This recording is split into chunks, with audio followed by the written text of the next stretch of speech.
ਦਿੱਲੀ ਦੇ ਵਿੱਚ ਪੱਤਰਕਾਰਾਂ ਤੇ ਹੋਈ ਵੱਡੀ ਕਾਰਵਾਈ ਦੀ ਖਬਰ ਦੱਸਣੀ ਹੀ ਪਏਗੀ। ਦਿੱਲੀ ਪੁਲਿਸ ਦੇ ਵਿਸ਼ੇਸ਼ ਸੈੱਲ ਨੇ ਕੱਲ online news portal news click ਅਤੇ ਇਸ ਦੇ ਪੱਤਰਕਾਰਾਂ ਦੇ 30 ਟਿਕਾਣਿਆਂ ਤੇ ਛਾਪੇ ਮਾਰੇ। UAPA ਤਹਿਤ ਛਾਪੇ ਮਾਰੇ ਗਏ ਤੇ ਫਿਰ ਨਿਊਜ਼ ਕਲਿੱਕ ਦੇ ਦਫ਼ਤਰ ਨੂੰ ਸੀਲ ਵੀ ਕਰ ਦਿੱਤਾ। ਨਿਊਜ਼ ਕਲਿੱਕ ਦੇ ਬਾਨੀ ਪਰਵੀਰ ਪੁਰਕਾਇਸਤ ਨੂੰ ਗ੍ਰਿਫਤਾਰ ਕਰ ਲਿਆ ਗਿਆ। ਸੀਨੀਅਰ ਪੱਤਰਕਾਰ ਪ੍ਰੰਜੈ ਗੁਹਾ ਠਾਕੁਰਤਾ ਨੂੰ ਵੀ ਦਿੱਲੀ ਪੁਲਿਸ ਆਪਣੇ ਨਾਲ ਲੈ ਗਈ। ਪੁਲਿਸ ਨੇ ਖੁਦ ਵੀ ਜਾਣਕਾਰੀ ਦਿੱਤੀ ਹੈ ਕਿ ਉਹਨਾਂ ਨੇ 37 ਪੁਰਸ਼ਾਂ ਤੋਂ ਵਿਸ਼ੇਸ਼ ਸੈੱਲ ਦੇ ਦਫ਼ਤਰ ਵਿੱਚ ਜਦਕਿ 9 ਮਹਿਲਾਵਾਂ ਤੋਂ ਉਹਨਾਂ ਦੀ ਠਹਿਰ ਵਾਲੀਆਂ ਥਾਵਾਂ ਤੇ ਯਾਨੀ ਕਿ ਉਹਨਾਂ ਦੀਆਂ ਥਾਵਾਂ ਤੇ ਜਾ ਕੇ ਪੁੱਛ ਪੜਤਾਲ ਕੀਤੀ। ਛਾਪਿਆਂ ਦੌਰਾਨ ਡਿਜੀਟਲ ਯੰਤਰ, ਦਸਤਾਵੇਜ਼ ਤੇ ਹੋਰ ਚੀਜ਼ਾਂ ਕਬਜ਼ੇ ਵਿੱਚ ਲੈਣ ਦਾ ਵੀ ਪੁਲਿਸ ਨੇ ਦਾਅਵਾ ਕੀਤਾ ਹੈ।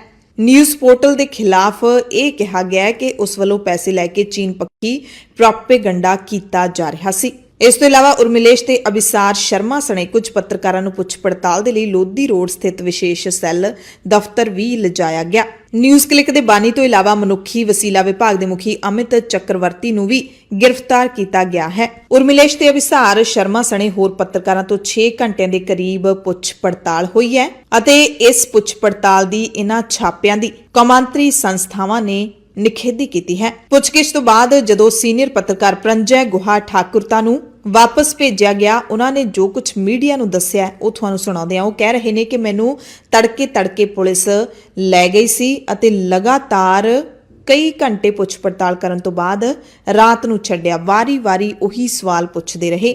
ਪੱਤਰਕਾਰਾਂ ਦੇ ਕੋਲੋਂ ਕਹਿੰਦੇ 25 ਦੇ ਕਰੀਬ ਸਵਾਲ ਪੁੱਛੇ ਗਏ। ਇਹ ਸਵਾਲ ਵਿਦੇਸ਼ ਯਾਤਰਾ, ਸ਼ਾਹੀਨ ਬਾਗ ਵਿੱਚ ਨਾਗਰਿਕਤਾ ਸੋਧ ਐਕਟ ਖਿਲਾਫ ਮੁਜ਼ਾਹਰੇ ਦੀ ਕਵਰੇਜ, ਕਿਸਾਨਾਂ ਵੱਲੋਂ 3 ਖੇਤੀ ਕਾਨੂੰਨਾਂ ਦੀ ਕਵਰੇਜ ਤੇ ਹੋਰ ਮਸਲਿਆਂ ਨਾਲ ਸੰਬੰਧਿਤ ਸਵਾਲ ਸਨ। ਪੁੱਛ ਪੜਤਾਲ ਦੌਰਾਨ ਪੱਤਰਕਾਰਾਂ ਨੂੰ ABC 3 ਵਰਗਾਂ ਦੇ ਵਿੱਚ ਵੰਡਿਆ ਗਿਆ ਸੀ। ਇਤਿਹਾਸਕਾਰ ਸੁਹੇਲ ਹਾਸ਼ਮੀ ਨੂੰ ਵੀ ਸਵਾਲ ਜਵਾਬ ਕੀਤੇ ਗਏ।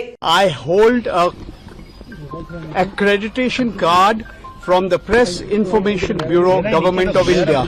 9 police persons came to my home in Gurgaon at 6:30 in the morning. They asked me various questions. I came with them voluntarily to this place, the special cell of the Delhi police on Lodi Road. The same set of questions were asked over and over again. Am I an employee of NewsClick? I said no, I'm a consultant. They asked me how much have you been paid? I told them. They asked me all kinds of questions. Have you covered the Delhi riots? I said no. Have you covered the farmers' agitation? I said yes. Why are you a consultant with them? Because I'm a journalist. How long have you been a consultant with them? I said from May 2018. They asked me all kinds of questions. So were you made aware about the FIR in the case or the details? After I came here, I learned there had been a first information report lodged. Okay? Apparently under the Unlawful Activities Prevention Act. All right? And I have been here from roughly around 8:30 and I'm leaving now.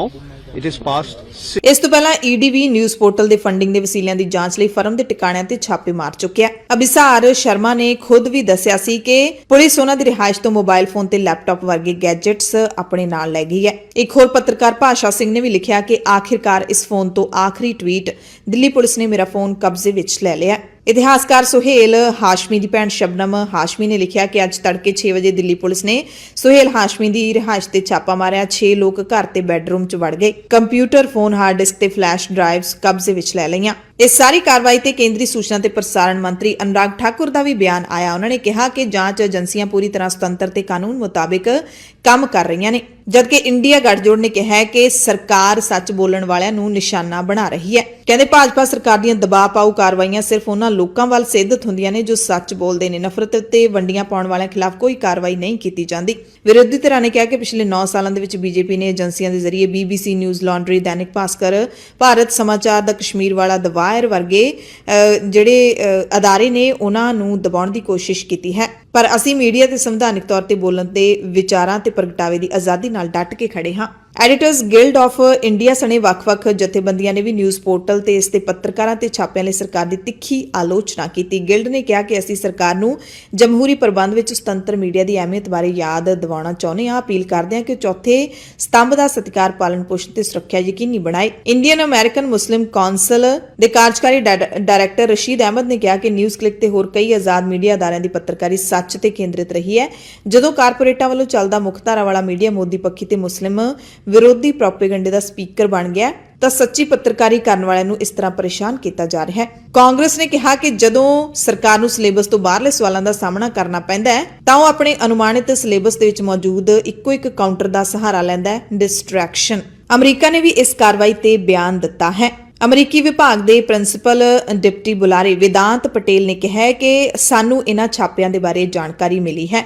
ਅਸੀਂ ਹਮੇਸ਼ਾ press ਦੀ ਆਜ਼ਾਦੀ ਦੇ ਹਮਾਇਤੀ ਹਾਂ। ਅਸੀਂ ਚਾਹੁੰਦੇ ਹਾਂ ਕਿ media globally ਆਜ਼ਾਦ ਹੋਣਾ ਚਾਹੀਦਾ ਹੈ। ਵਿਦਾਂਤ ਨੇ ਕਿਹਾ ਕਿ ਅਸੀਂ ਭਾਰਤ ਸਰਕਾਰ ਦੇ ਨਾਲ ਇਸ ਬਾਰੇ ਗੱਲਬਾਤ ਕਰਨ ਦੇ ਇੱਛੁਕ ਹਾਂ। We are aware of those concerns and have seen that reporting about this outlet's ties to the PRC, but we can't comment yet on the veracity of those claims.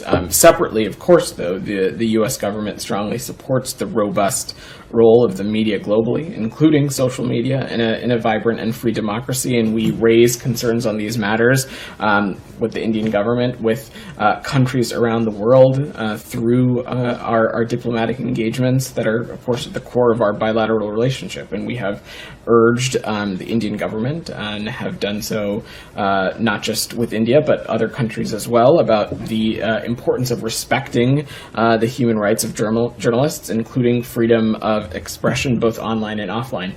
I don't have additional information, Simon, though, about this particular circumstance or any of the underlying issues that may or may not be related to this outlet. Punjab ਦੇ ਵਿੱਚ ਵੀ CPI liberation Mansa ਤੇ ਸਰਵ ਭਾਰਤੀ ਪ੍ਰਗਤੀਸ਼ੀਲ ਲੇਖਕ ਸੰਘ ਨੇ ਇਹਨਾਂ ਪੱਤਰਕਾਰਾਂ ਦੀ ਗ੍ਰਿਫਤਾਰੀ ਅਤੇ UAPA ਲਾਉਣ ਦਾ ਸਖਤ ਵਿਰੋਧ ਕੀਤਾ ਹੈ।